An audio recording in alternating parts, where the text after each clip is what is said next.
Welcome everyone, Richman here again. I'm going to take you through one of my arm workouts. So basically it's a tricep and bicep workout.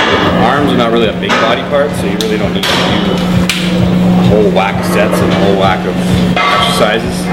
Basically you want to just get in, get pumped and get out. I'm going to start with tricep rope extensions. Not really totally warmed up, so this is a good exercise before getting to those heavy compound movements. For a movement like this, usually you don't feel the pump within the first 8 to 10, so usually I like to get between 15 and 20 and really squeeze. I feel like I can do more than 20, then I'll do more than 20, but I do have a ballpark of a number I'm trying to get to. Training is instinct. You don't just stop because a number tells you. A lot of people make training complicated. It's not, it's very simple. As you're pushing down, you should breathe out, and as the weight comes up, that's when you take your breath in. A lot of other factors that affect your performance in the gym. Rest, nutrition, even the time of day that you train. Normally I like to train in the evening around 6. I'm getting 4 meals a week before that. I'm probably going to have more energy, be able to be a little bit stronger than if I trained after 1 meal. A lot of people do this exercise wrong. Generally what I see is most people's arms are too far forward. It should be nice tucked in close to you. You want to kind of bend over a little bit to get a little bit of momentum, not a lot. Basically you're just pushing down with your triceps, trying to keep your elbows nice tucked in and close together. If you're not feeling into triceps, you know you're doing something wrong. So this exercise is a little more taxing on the body because you're using more things, shoulders, chest, so you might want to take a little more time doing exercises like this, and you're obviously going a lot heavier as well. The most important thing with this exercise is hand position. You basically want it about shoulder width apart, maybe even a little closer. These bars are great because they have this smooth surface here, so I know that I put my index finger right there, and that's going to give me a safe distance. If I go further away, then I'm working my chest. Some people, however, go too close. If you come down, you're just going to cause more tension to your elbows. A lot of pain, and I've had elbow problems in the past, so definitely not going to do that. The hand position is very important. The last thing is when you take the bar down, you want to come down just below your chest here. Push straight up. You feel it. That's where the mind-muscle connection comes in. You got to be thinking when you're doing your exercise, am I feeling it in the triceps? Am I doing that? So always want to use clips. You never know, accidents can happen. The worst thing you want to have is one side and not be able to get up, and then it slip, the weight fall, you're just going to have a huge mess.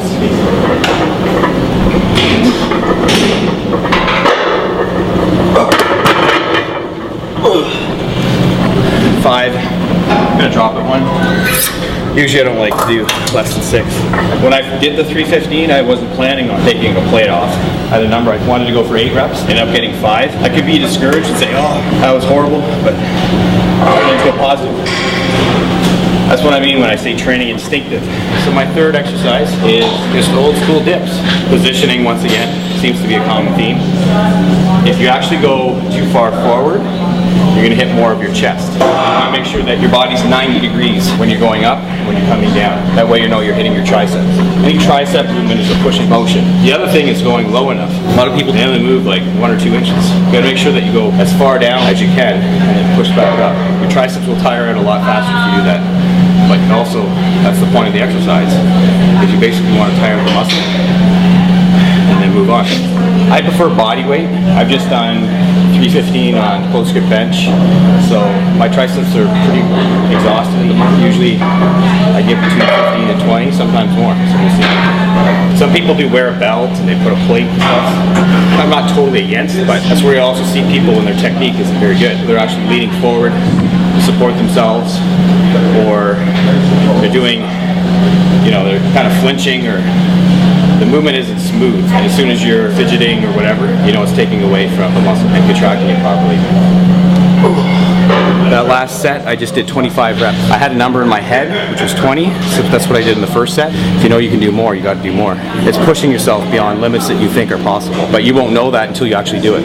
You want to have a plan, but at the same time, your plan can change. Definitely a great pump for tricep.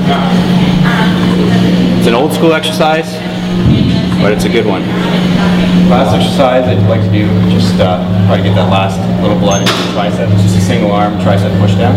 Nothing too fancy, just kind of mimics. You do it like a side tricep. That's one thing I just learned recently. Focus on actually using the exercise as a pose you would do on stage. So where you come down like this and you hit your pose, I'm trying to mimic that same movement with the actual exercise. I've been doing it the last few days. My body's definitely felt a lot more from it.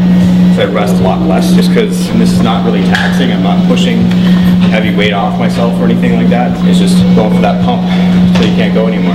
All right, so triceps are done. 4 exercises, not a lot of time. As you can probably tell, my arm's a little swollen, so a good swollen, meaning the blood's all pumped in there. Next we're going on to biceps. I usually do 1 warm-up just because I haven't really done any bicep movements, so I usually pick up about 30 pounds. Should never want to get injured. A couple things to note for this exercise. Shoulders are back, just because no one wants to have shoulders forward. It's going to take away from your chest, especially if you want to be a bodybuilder. Except on stage, nothing worse than somebody with shoulders that looks like this and they have no chest. The other thing is, as I bring the weight up, I try and curl it towards the outside. I could bring it up like that, but right now it's not fully contracted. If I just turn it to a little bit to the side, away from me, now it's fully contracted. This gives you that, I'd say 15-20% more squeeze to the bicep, that's all. It's no different when you're hitting it, and you want to rotate your wrist back a little bit. That way you get more of a peak when you're hitting it. Bicep shot. You notice too that the weights are always pyramiding up. You start with the heaviest weight first, you're just risking injury. So I always like to start with a weight that I'm comfortable with and then gradually try and move the weight up between 5 and 10 pounds. Right arm's a little stronger than my left. I was finding I would start with my right and I could do so much more. By the time I got to my left, I was doing like half the number of reps. So I usually like to start with the weakest arm first. That way when you tire out, you know tire out with your stronger arm last. Now I don't always train bis and tris together. Training, much like diet, I feel, needs to be changing. You can't stay the same the whole way through. That's why when anyone ever diets for a show, there's certain phases that you go through. If you don't make those changes to your diet, you're not going to see results on stage. So why would that not apply to training? It doesn't have to change every day, but there needs to be a change there. Otherwise your body's just going to get too used to it and it's going to lose its effectiveness. Second exercise, preacher curl, using an easy curl bar here. I like to do this because the alternate dumbbell curl, you can kind of cheat a little bit, you can kind of swing it. This allows for stricter form because your elbows are against this pad, there's nowhere for you to go. That's the only thing is you want to make sure that you get that deep stretch. You go as far down as you can, so your arm is almost straight, and then you bring it back up. If you do anything less than that, you're not doing the exercise fully. And of course, always going to failure, even back to the way Arnold said. So the last 3 or 4 reps that you don't think you can do. That's what really makes the muscle grow. And it's true. For dumbbell hammer curls, I do a little variation. Some people do the same. Usually the standard way of teaching is just kind of coming up like this. Same thing, I don't feel you get the full contraction.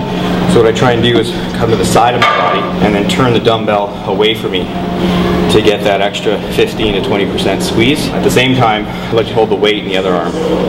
Some people will just grab one weight and do this, and then the other.